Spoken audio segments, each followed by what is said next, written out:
का काम वो हमेशा से करते आए हैं। उनके चरणों में पूरी गोंडवाना स्टूडेंट यूनियन टीम और हमारी पूरी गोंडवाना युवाओं का जो सांस्कृतिक आंदोलन टीम की ओर से सेवा सेवा सेवा जोहार स्वीकार करें। इस साजवा दरबार की सभी फैन शक्तियों को मैं कोटि कोटि नमन, कोटि कोटि सेवा जोहार अर्पण करता हूं। और मंचासीन भारतीय गोंडवाना पार्टी के राष्ट्रीय अध्यक्ष मोनिका भट्टी जी और गोंडवाना स्टूडेंट यूनियन के जिला अध्यक्ष भाई अतुल राजा उइके जी, संत राम टेकाम जी, मिथुन ध्रुवे जी, भाई सुनील उइके और गोंडवाना स्टूडेंट यूनियन की छात्रों पे कुछ बहुत सारी छात्राएं यहाँ पर हैं और तमाम हमारे भूमिका मठुआ को मैं दिल से सेवा सेवा सेवा जोहार देता हूँ। और आप तमाम लोगों से यही चाहता हूँ कि आपका आशीर्वाद अगर हम युवाओं पे अगर बना रहेगा और अभी तक बना है तो एक आंदोलन की जो मुहिम है आपने देखा,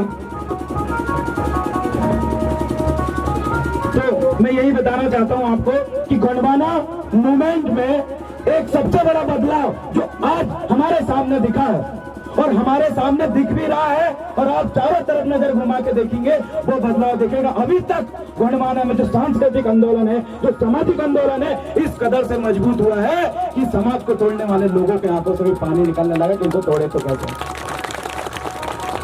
क्योंकि ये जो समाज है, इस समाज को तोड़ने के लिए, इनके सांस्कृतिक आंदोलन को तोड़ने के लिए, इनके सामाजिक आंदोलन को चकनाचूर करने के लिए लोगों ने भर ताकत प्रयास करे और लगभग वो सफल भी हुए थे। लेकिन जब ये युवा शक्ति, ये मातृ शक्ति और ये पितृ शक्ति और तमाम भूमिका पंडा जब जागे तो आपने देखा जो भट्टी जी का 2003 का जो माहौल था वो माहौल आज 2021 में बन के आपके सामने दिख रहा है। सगा साथियों, हमारे राजनीतिक आंदोलन भी हम उम्मीद करते हैं कि भविष्य में मजबूत हो, लेकिन ये सामाजिक आंदोलन जिस दिन हमारा मजबूत हो गया, मेरा हर एक युवा, मेरे हर एक मातृ शक्ति, मेरे हर एक बुजुर्ग यहाँ से घर जाकर जिस दिन अपने सगा साथियों को सेवा जोहार बोलेंगे ना, उस दिन मेरे लिए फख्र का दिन होगा। क्योंकि मेरे साथियों, हमारे सामने सिख समुदाय से बैठे हैं दादा, जब भी वो अपने समुदाय के व्यक्ति से मिलते हैं तो उनका सत्याकाल, उनका अपना परिणाम होता है। मुस्लिम समुदाय के कुछ लोग होंगे, जब वो अपने भाइयों से मिलते हैं, सगा बंधुओं से मिलते हैं तो वह अस्सलाम वालेकुम उनका अपना संबोधन रहता है। एक ब्राह्मण भाई से मिलेंगे तो जय श्री राम या जो भी उसका अपना सगा जो भी संबोधन उसका रहता है। क्रिश्चियनों से मिलेंगे, जैन समुदाय के लोगों से मिलोगे तो वो जय जैनिम पूरे गर्व से बोलते हैं। अरे अगर आप गोंड हो, अगर आप आदिवासी हो, अगर आप इस देश के मूल निवासी हो, अगर आपके रगों में इस गोंडवाना के महान पुरखों का खून अगर दौड़ रहा है तो कसम खा के जाइए आज साजवा दरबार से कि अपने भाइयों से आप जय सेवा जय जोहार बोलोगे। जिस गांव से हम पीला गमछा डाल के गुजर जाएं, वहां के बच्चे बूढ़े हो, माताएं बहनें हो, चाहे आप खेत जाओ, बकरी चराने जाओ, गाय चराने जाओ या सरकारी नौकरी करने जाओ, चाहे वो आदिवासी कलेक्टर हो या आदिवासी एडिशनल एसपी हो या आदिवासी कोई टीआई हो, अगर वो आदिवासी समाज का खून है तो उसका सर्वप्रथम कर्तव्य बनता है कि उसके समाज के बेटा, उसके समाज की बेटी, उसके समाज के बुजुर्ग और उनके समाज के जो सगा खून भाई बंधु अगर मिलते हैं, अगर वो व्यक्ति अगर मिल के सेवा जोहार अगर बोल देना, मैं मानता हूँ आपको उस दिन बड़ी खुशी होगी या नहीं। आप कहीं एसपी कार्यालय गए हो, छिंदवाड़ा में कोई एसपी महोदय हमारे गौंड समुदाय से, आदिवासी समुदाय से आया और कोई सियाने बुजुर्ग गया कि दादा हमारी ये शिकायत नहीं लिख रही है, उससे पहले मेरा कोई सियाना डोकरा दाऊ जाके अपने समाज को, बेटे को अगर बोले कि बेटा जय सेवा और उधर से रिप्लाई अगर आए कि सेवा जोहार दादा, तो क्या सुकून आएगा सोच के देखिए। ये होती है समाज की पावर। ये मूवमेंट हम मजबूत करने के लिए लगे हुए हैं। तो चाहे वो सरकारी नौकरी वाले हो, चाहे वो खेती किसानी करने वाला हो, चाहे वो कितना ही बड़ा नेता हो, अगर उसके भाई का फोन आया, उसके सगा बंधुओं का फोन आया तो जय आदिवासी, जय गोंडवाना, जय जोहार बोलोगे कि नहीं? मुझे आवाज चाहिए, बोलोगे कि नहीं? बोलेंगे कि नहीं? हम जिस भी जगह, छिंदवाड़ा में या आप नागपुर में या भोपाल में चले जाइए, वहां आपका कोई भाई पीला गमछा डाल के चले जाए, अगर कोई बोल दे, जैसा मोनिका भट्टी जी अगर भोपाल में है, अगर उन्हें कोई देख के बोल दे कि जय सेवा, तो उनको लगेगा यार मानना पड़ेगा, मेरे लोग यहाँ पर भी बोल रहे हैं, यहाँ पर भी है मेरे। तो ये अपना की पावर है। और सेकंड चीज मैं आपको बताना चाहता हूँ, मेरे हाथ में है कोया पुणे दादा आचार्य मोतीराम कंगाली जी, जो गोंडवाना की एक एक विचारधारा, एक एक रास्ते को इस कोया पुनेम के माध्यम से हमारे सामने दर्शाए हैं। ये जो कोया पुनेम है, इस कोया पुनेम का मतलब होता है विज्ञान का मार्ग, साइंस का मार्ग, वे ऑफ साइंस। इस कोया पुनम का मतलब होता है प्रकृति का मार्ग। इस कोया पुनम का मतलब होता है कि इस प्रकृति के ब्रह्मांड में, इस दुनिया में आप कैसे जीव जंतुओं के साथ, पेड़ पौधों के साथ और इस प्रकृति के सम्मत अपना जीवन व्यतीत कर सकते हो, कैसे बिना प्रकृति का दोहन करे, कैसे इस प्रकृति को नुकसान पहुंचाए, आप पूरे जीव जंतु और पेड़ पौधे और इस मौसम परिवर्तन के साथ कैसे जी सकते हैं, उसका मार्ग है कोया पुनम। इसलिए हर किसी को पढ़ना जरूरी है।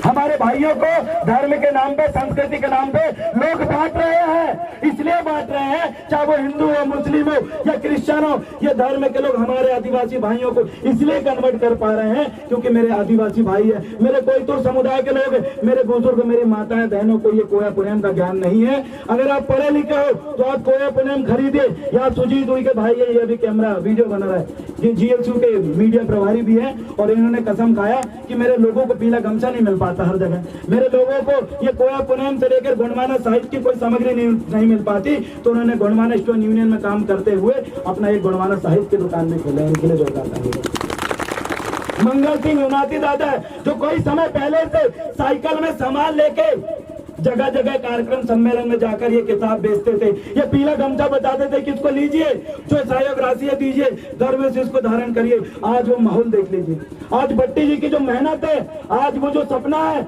आज हम युवाओं ने साकार कर दिया है। जो उनका सामाजिक आंदोलन को मजबूत करने का सपना था, उनका जो सांस्कृतिक आंदोलन को मजबूत करने का सपना था, उनका हर एक व्यक्ति के जुबान में गोंडवाना और गोंडवाना का महान इतिहास को लाने का जो विचार था, आज वो विचार जो सफल हो गया। छिंदवाड़ा जिले में किसी भी गांव में आप चले जाओ, वहां आपको गोंडवाना के लोग मिलेंगे और पीला गमछाधारी लोग मिलेंगे।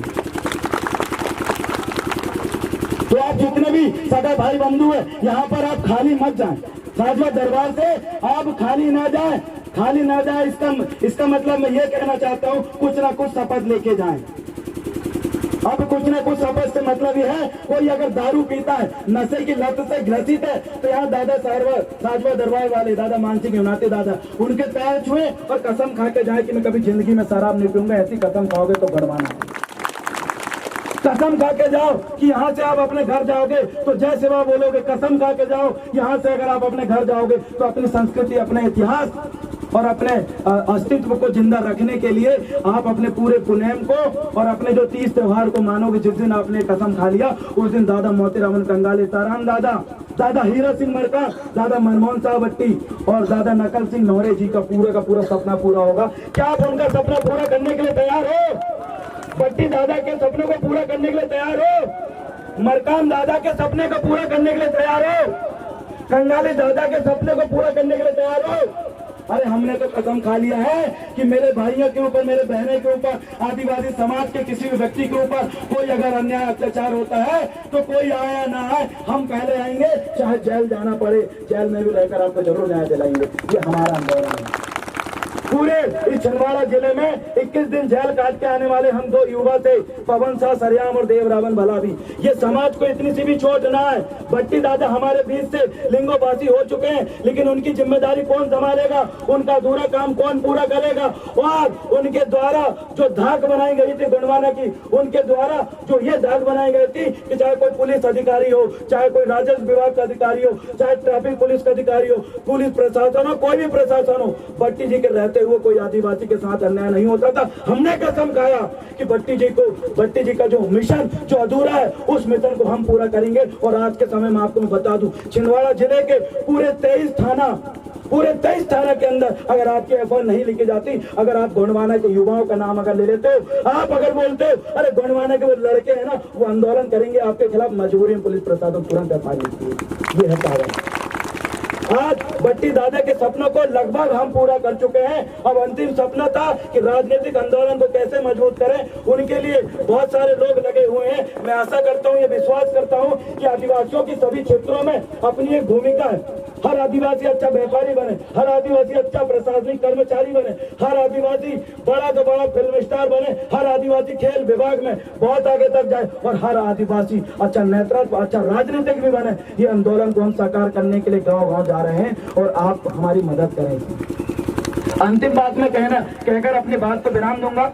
हमारा जो अंतिम आंदोलन जो अभी चल रहा है गांव-गांव का, ग्राम गणराज्य, ग्राम गणराज्य व्यवस्था जो हमारी पारंपरिक ग्राम सभा, उसके लिए हम छिंदवाड़ा जिले के 1995 गांव में 1995 ग्राम गणराज्य व्यवस्था गढ़ने वाले हैं। तो मैं अकेला और मेरे ये युवा साथी अकेले पूरे 1995 गांव में हम पारंपरिक ग्राम सभा को मजबूत नहीं कर पाएंगे, इसलिए आपकी एक मदद चाहिए, आपकी एक मदद चाहिए। क्या आप मेरी मदद करने के लिए तैयार हो? वो मदद ये है कि हर गांव में आप अपने हिसाब से खुद अपने बुजुर्ग लेकर, बच्चों का लेकर, महिलाओं से लेकर और जो युवा उनका नाम से लेकर तमाम पितृ शक्ति और मातृ शक्तियों का एक लिस्ट बनाइए और अपने गांव में एक समिति बनाइए। उस समिति का नाम आपके ग्राम गणराज्य, अगर वो ये साजवा दरबार है तो ग्राम गणराज्य साजवा दरबार जो समिति रहेगी, वो जो समिति रहेगी वो पारंपरिक नियम और हमारे आदिवासियों के जो 5वीं अनुसूची है भारतीय संविधान का 13(3) का खाम है, जो आदिवासियों के रूढ़ी प्रथा जिसको विधि का बल प्राप्त है, आर्टिकल 244 में जो हमें अधिकार मिला गया है, उसको मजबूत करने के लिए हर गांव में अपनी एक पारंपरिक समिति होना चाहिए, जिसमें समाज के सारे मसले वो गांव में सॉल्व होंगे और आपस में सामाजिक जो भेदभाव चल रहे हैं, जो लड़ाइयां चल रही हैं, थाने तक जो मामले जा रहे हैं, उनके लिए हम आदिवासी जन सुनवाई हर एक ब्लॉक में रखने वाले हैं, जिसमें आपके समाज की कोई भी दिक्कत हो, चाहे वो जमीन से रिलेटेड हो, पुलिस केस से रिलेटेड हो या कोई भी समस्या हो, उस सुनवाई में अगर आप आते हैं तो पूरे ग्राम गणराज्य जो व्यवस्था रहेगी, चाहे वो 50 गाँव हो, चाहे वो 100 गाँव हो, ये व्यवस्था आपकी समस्या को हल करेगी। आपको कोर्ट और पुलिस का सहारा लेने की भी जरूरत नहीं पड़ेगी, वो व्यवस्था हम तैयार कर रहे हैं। मकसद बहुत बड़ा है, उद्देश्य बहुत बड़ा है, करने के लिए दिन रात हम एक कर रहे हैं। रात को हमने 4 बजे तक अपने युवा साथियों के साथ काम किया।